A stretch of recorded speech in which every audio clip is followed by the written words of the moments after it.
ছোট্ট রাফির বয়স 7 বছর।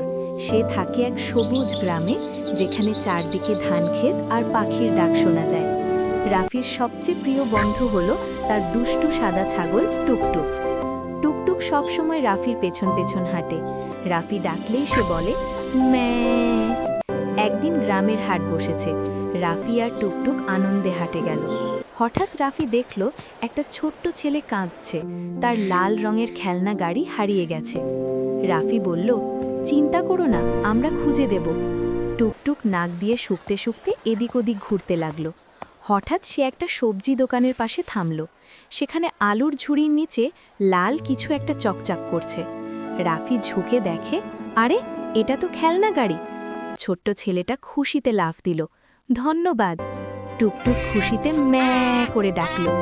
রাফি হেসে বলল, বন্ধুদের সাহায্য করলে মনও খুশি হয়। সেদিন রাফি আর টুকটুক শিখল, অন্যকে সাহায্য করলে সবার মুখে হাসি ফোটে।